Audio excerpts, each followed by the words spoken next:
Influências negras e indígenas no coração de São Paulo. Esse é o tema desta edição do Com a Palavra, que recebe Vera Lúcia Dias.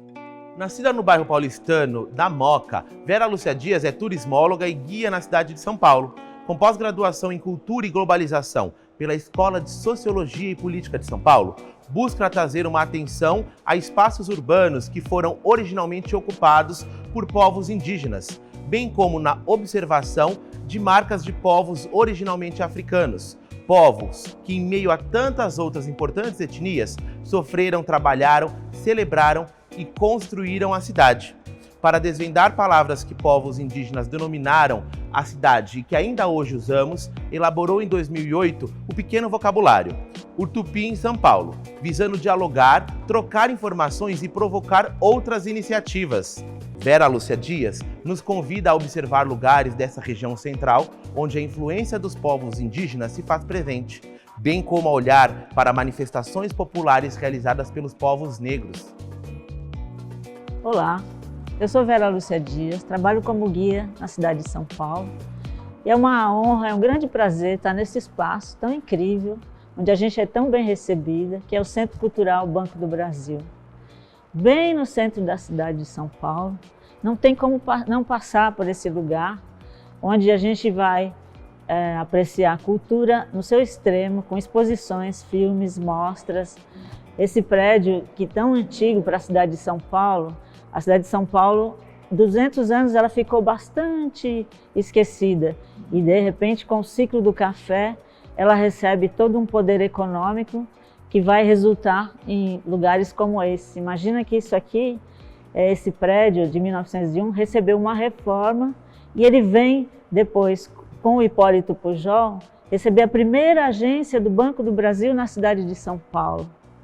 Que honra essas pessoas que frequentavam aqui. Mas será que todos poderiam frequentar? Esse é um espaço, o centro é um espaço a gente trabalhar com a ideia de que todos os povos que vieram para cá, mais de 70 etnias, talvez não tenham tido essa chance, mas talvez agora possam apresentar, se dispor a frequentar um lugar tão bom como esse.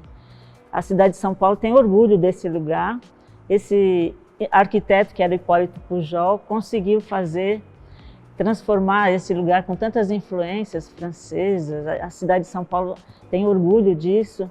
E ele faz um lugar tão acolhedor, né? E depois esse lugar, a partir de 2001, recebe o Centro Cultural como um espaço de arte. E é disso que a gente quer. Eu, como guia da cidade, tenho um orgulho de trazer as pessoas aqui e, nesse lugar, ter a oportunidade de que todos façam uma visita às suas exposições, seja no subsolo com seu cofre, seja na parte superior. É aqui que a cidade vai ter esse olhar. Hoje a gente está convidando para conhecer pelo menos duas culturas das mais importantes para a cidade de São Paulo, que é a cultura negra e a cultura indígena. Um pouquinho do que a gente pode trocar, dialogar para a cidade, a gente vai ver nesse lugar. Eu convido todos vocês para esse passeio e acredito que vão apreciar. Estamos agora no pátio do colégio, é a Fundação de São Paulo. Esse lugar tão indígena que se chamava Piratininga. Aqui estava o cacique Tibiriçá. Existe uma homenagem ao cacique Tibiriçá lá no jazigo, abaixo da catedral, na cripta, né? E a Nassé também existe uma escultura do Anchieta, que chegou aqui com 19 anos, e ele rapidamente aprendeu a língua tupi. A gramática que a gente sabe é baseada no que ele pesquisou. E o Anchieta escreveu cartas em 1560 dizendo como era esse lugar, que esse lugar se chamava Piratininga, aqui abaixo o rio Tamanduateí, e na época das cheias, dezembro, janeiro, fevereiro, as águas sobem, depois as águas abaixam e o peixe secava. Esse peixe era comido pela formiga, a formiga depois comida pelo tamanduá. Tamanduá, Teí, rio de tamanduás. Todas essas palavras que a gente consegue distinguir aqui na cidade de São Paulo são de origem da língua tupi. E esse lugar, os indígenas, junto com os jesuítas, fizeram um pátio, um colégio para que os meninos aprendessem a religião. Esse é um assunto bastante complexo porque essa catequização a gente não pode desvincular da história, mas na verdade até hoje se tenta que o índio tenha uma vivência nossa quando ele tem a sua própria religião, quando ele tem a sua própria língua. Então esse é um lugar importante para a cidade de São Paulo para sabermos das nossas origens. Esse monumento, chamado Glória Imortal aos Fundadores de São Paulo, é do artista italiano Amadeo Zani. Essa obra está aqui desde 1925 e mostra justamente aquela mulher, que é a cidade de São Paulo, os indígenas abaixo, colaborando para que se fizesse aqui esse pátio que a gente vê hoje, que é o pátio do colégio. Agora a gente está diante do Índio Caçador, que está aqui desde 1940, essa obra, que a gente pode refletir nessa atividade que a gente nem conhece, né? Como é uma caça. O índio tem essa capacidade de preservar o lugar, de fazer a sua alimentação. E o índio caçador representa esse povo. E o interessante é que nós estamos aqui numa avenida que vai se delimitar com o Largo do Arouche e seguindo sempre em frente com a Praça do Patriarca lá no final do vale. O patriarca José Bonifácio e o Arouche eram pessoas que pensavam nessa questão indígena. Tanto que o Arouche foi diretor da Faculdade de Direito, mas ele também foi chefe de aldeias indígenas no estado de São Paulo. Eles pensavam naquele momento em que o índio teria que ser civilizado, que o índio tinha que ser integrado à cultura do branco. Esse é um ponto de reflexão. E dentro desse pensamento existia até o Barão de Antonina, que é o pai da Maria Antônia, que dá nome a uma rua aqui de São Paulo.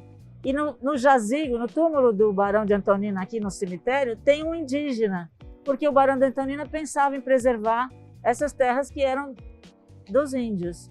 Então são questões que a gente reflete, onde é o caminhar indígena, onde esse índio andou, onde esse índio nos traz para a realidade, porque nós temos aldeias indígenas hoje na cidade, temos vários povos indígenas, temos aldeias Guarani e temos também, por um outro lado, o povo africano também circulando e morando aqui na cidade de São Paulo. Agora estamos na Rua da Quitanda, nesse lugar tão emblemático para a cultura negra de São Paulo. Aqui as senhoras ficavam com seus tabuleiros, oferecendo o que tinham para vender. Ficavam no chão com as suas ervas medicinais, porque havia doenças, epidemias na época também. Peixe frito, as verduras, lembrando que logo em frente, seguindo em frente, é o Vale do Anhangabaú, que tinha plantações. E essas negras vendiam inclusive pinhões cozidos para quem passava aqui. E essa rua ficou conhecida como Rua da Quitanda, em homenagem a essa cultura tão forte que tinha que trabalhar religiosidade, tinha que trabalhar o alimento, o afeto, as canções, o seu modo de viver, essas mães que estavam sustentando seus filhos através desse comércio. E aqui, bem próximo, havia um chafariz também, o chafariz do Tebas, o nosso arquiteto negro, considerado um arquiteto negro. Mais à frente, a igreja de São Gonçalo e o Pelourinho de São Paulo. Depois do Pelourinho, o Largo da Forca. E a gente tinha em frente à igreja de São Gonçalo as festas, a Praça João Mendes, que João Mendes também era um abolicionista. Então a gente vai ligando todos esses fatos, lembrando que foi uma sociedade bastante oprimida, porque a partir de 1833, por exemplo, a capoeira foi proibida na cidade de São Paulo. E aqui tinha os batuques, o samba rural. É nessa energia do passado, do caminhar do negro, das suas dores, um canto de dor e um canto de afeto, que a gente caminha visitando aqui a Rua da Quitanda. Bem ali, bem próximo, ficam hoje, atualmente, os guias de turismo que fazem parte do Triângulo. Eles fazem roteiros interessantíssimos aqui pelo centro.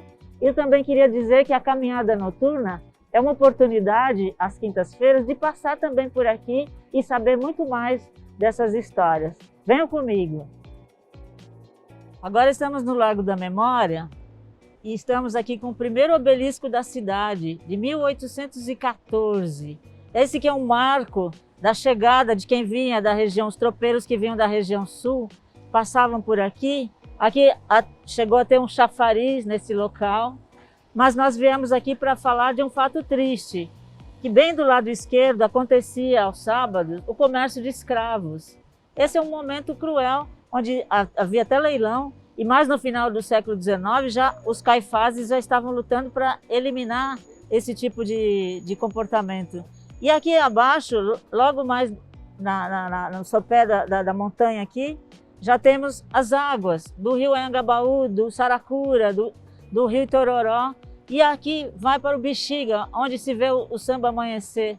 Mas a gente, para falar de negro na nossa contemporaneidade, temos que falar dessa região oeste, onde vem Teodoro Sampaio, engenheiro negro, onde vem Antônio Rebouças, engenheiro negro. São esses os marcos que vão dar uma reflexão.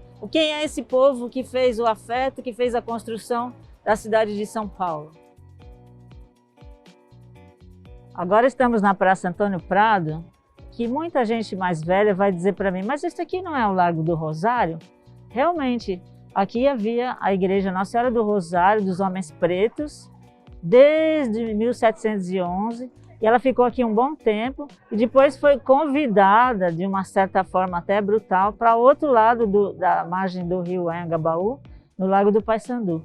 Então, muita gente ainda conhece esse lugar como Lago do Rosário. E aqui tem uma obra de arte feita por José Maria dos Santos, um mineiro, mostrando o líder Zumbi, que teve uma história ligada aos quilombos, né, onde eles lutavam por essa questão da escravidão que marcou gravemente o nosso país. Então, isso aqui é uma forma da gente dizer, olha, são novos passos, são novos caminhos. Esse é o Zumbi. Estamos agora no Lago do Paissandu, onde a gente vê a escultura do Júlio Guerra, que foi colocada aqui desde a década de 50. É a mãe preta amamentando a criança do branco. Essa obra de Júlio Guerra representa para muita gente, os passantes daqui, esse afeto dessa mãe lutadora. E bem próximo daqui a Igreja de Santa Efigênia, também, que é um reduto do povo negro. E aqui, logo atrás, a Igreja Nossa Senhora do Rosário dos Homens Pretos, daquele local. Ela foi conduzida para cá, e aqui, ela, no estilo neo-românico, ela está permanecendo como também esse fluxo do caminhar negro, do espaço negro, do afeto, com as irmandades que se reúnem aqui. Tem todo um trabalho social, um trabalho de integração. Então, essa é a Mãe Preta. Agora, vejam que interessante, a gente está diante de uma obra bastante recente na cidade de São Paulo, muita gente ainda não viu, a homenagem ao Tebas, Joaquim Pinto de Oliveira, que era um construtor, morreu em 1811, mas ele deixou marcas na cidade, algumas não estão mais, só entre os historiadores, e outras, como aqui na frente, no frontão da Igreja do Carmo, a gente pode ver esse artesão de fazer frontispice, de fazer chafariz pela cidade, da maior importância para a cultura negra, feita por dois negros, que é o Lumumba afro-indígena, e pela Francine Moura, arquiteta negra também, que concebeu esse espaço e essa homenagem tão recente na cidade de São Paulo. Venham conhecer. Depois dessa volta pela cidade, pelo centro histórico, lembrando que o centro é o coração da cidade, como dizia o geógrafo negro Milton Santos, aqui que a gente vai aportar novamente no Centro Cultural Banco do Brasil, lugar da cultura, lugar de tanto afeto, e esses povos trazem esse convite a visitar o centro. Estejam bem-vindos, muito obrigada.